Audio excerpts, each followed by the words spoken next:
పాఠశాల ఆవరణతో పాటు పాఠశాల తరగతి గదులను పరిశుభ్రంగా ఉంచుకోవాలని, వర్షాకాలంలో దృష్టిలో పెట్టుకుని వర్షపు నీరు నిల్వ లేకుండా చూసుకోవాలని పాఠశాల ప్రధానోపాధ్యాయులకు మండల విద్యాధికారి దీప్లా రాథోడ్ సూచించారు.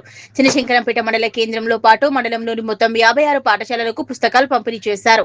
ఈ సందర్భంగా మండల విద్యాధికారి దీప్లా రాథోడ్ మాట్లాడుతూ, మండలంలోని 56 పాఠశాలలకు 30,000 పుస్తకాలు అవసరం ఉండగా 18,000 పుస్తకాలు రావటం జరిగిందని, మరో 12,000 పుస్తకాలు త్వరలో రావటం జరుగుతుందన్నారు.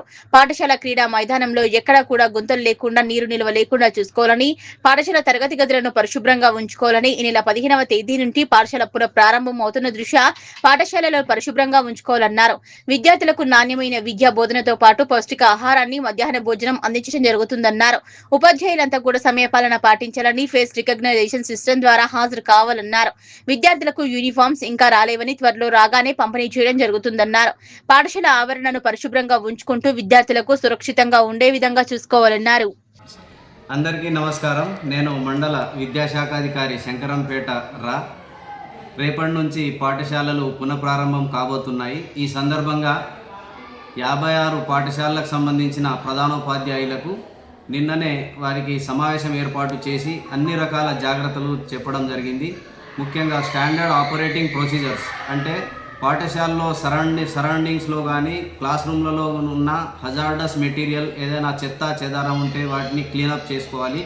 అదేవిధంగా శానిటరీ వర్కర్లతోని toilet rooms, water, electricity connections, ఇంకేమైనా చిన్న చిన్న రిపేర్లు, ఆవరణలో ఇంకేదైనా నీరు నిల్వ ఉండే గుంతలు లాంటివి ఉంటే వాటిని కూడా పూడిపించుకోవాలి. మొత్తానికి పాఠశాల పరిసరాలన్నీ కూడా శుభ్రంగా, విద్యార్థులకు సురక్షితంగా విద్యాభ్యాసం జరిగేలా చూడాలని కోరడం జరిగింది. అదేవిధంగా 15వ తేదీలోగా అన్ని పాఠశాలలకు పాఠ్యపుస్తకాలను పంపిణీ చేసే కార్యక్రమం పూర్తి చేశాము.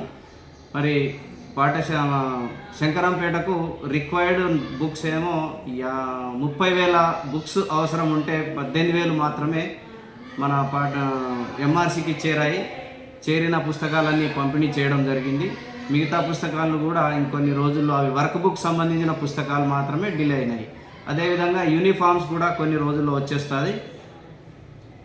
ఉపాధ్యాయులతో మరొక ముఖ్యాంశం చెప్పింది ఏంటంటే, మధ్యాహ్న భోజన పథకం చాలా కీలకమైనది. విద్యార్థుల ఆరోగ్యం పైన ప్రత్యక్షమైన ప్రభావాన్ని కలిగి ఉన్న అదొక అంశం కాబట్టి కిచెన్ షెడ్ మరియు యుటెన్సిల్స్, వంట పాత్రలన్నీ కూడా చక్కగా శుభ్రపరచుకొని వంట గదులను సున్నంతో వెళ్ళవేయాలని కోరడం జరిగింది. మరి పని కూడా ఈరోజు పూర్తవుతుంది.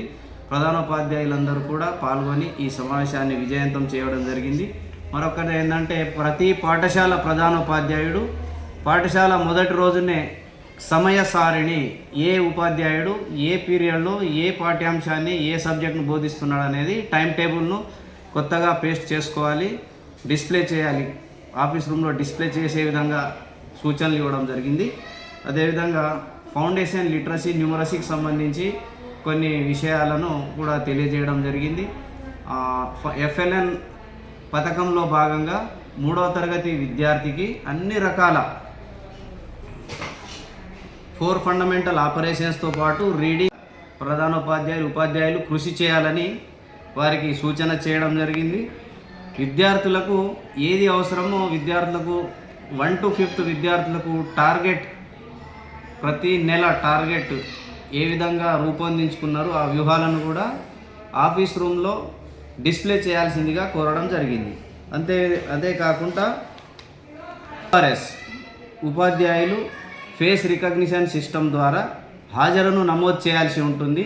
ఈ హాజరును తప్పకుండా మన పాఠశాల పనివేళలు ఉదయం 9 గంటల నుంచి 4 గంటల వరకు ఖచ్చితంగా చెక్-ఇన్ చెక్అవుట్ టైం కరెక్ట్గా నమోదు అయ్యే విధంగా ఫేస్ రికగ్నిషన్ సిస్టంలో మీ యొక్క అటెండెన్స్ను రికార్డు చేయాల్సిందిగా అందరూ ఉపాధ్యాయులకు సూచన చేయడం జరిగింది.